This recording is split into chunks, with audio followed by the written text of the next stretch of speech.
धुळेर म्हापशा हांगा सरकारी मुळावे शाळेच्या प्राकारांत एके खाजगी कंपनीन मोबायल टावर उबारला। ह्या टावराच्या रेडिएशनाक लागून ल्हान भुरग्यांचे भलायकेचेर विपरीत परिणाम जावंक शकता। हाचे दुश्परिणाम लक्षांत घेवन आनी विद्यार्थ्यांचे सुरक्षिते खातीर सरकारान हो टावर घडणूक थळावयल्यान काडून उडोवचो अशी मागणी समाजसेवक संजय बर्डे हाणें केल्या। शाळा वाठारांत ह्या टावराक परवानगी कशी दिली असो प्रश्न उपस्थित करून मोबायल टावर कंपनी कडल्यान व्हड प्रमाणात भाडें मेळटा। हो पयसो पळोवन सरकार संबंधीत खाजगी कंपनीक खंयचेय सुवातेर मोबायल टावर उबारपाची परवानगी दिता आनी लोकांचो जीव धोक्यात घालता अशी टिका संजय बर्डेन केल्या।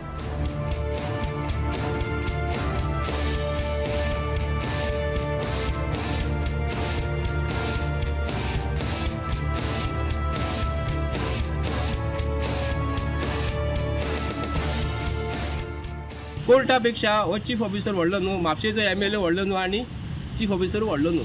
तांकां कोण विचरिना म्हणून हो प्रश्न जाल्लो आसा। कारण हो टॉवर फाल्यां सकाळी गोंयच्या CMान किंवा हेल्थ मिनिस्टरान हेजेर लक्ष घालून हांगासून हो काडपाचो आनी खंय एरियेन कोणाक त्रास जायना न्हू थंयसर आमी म्हणटाले आमकां टॉवरूच जाय, आमकां मोबायलूच चलपाक जाय, मान्य करता। पूण अशे एरियेन ल्हान भुरगे जे शिकतात तुमी ल्हान भुरगीं आसा आनी भितर वचून तुमी पळोवंक शकता ल्हान 2-2 वर्सांची 2.5 वर्सांची भुरगीं हांगा शिकपाक धाडटा। आनी जे कोण बारीक गरीब लोकांची भुरगीं हांगा येतात, गरीब लोकांची भुरगीं येतात, फाल्यां सकाळी तांकां कितें जालें सरकार तांकां कितें दितलो?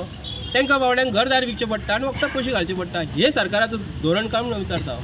मागता हांव हो जो प्रश्न जो केल्लो आसा गोंयच्या CMा पर्यंत रिस्पेक्टेड आमचो हेल्थ मिनिस्टर आहा तेजेर पावपाक जाय आनी गोंयची भारतीय जनता पार्टीच्या सरकारान जे कोण आसा तांकां हांव डायरेक्शन दिता की हांगासून तुमी इस्कॉलाच्या हितून तुमी काडपाचें आनी हांगा रिलीफ दिवपाचें मागता।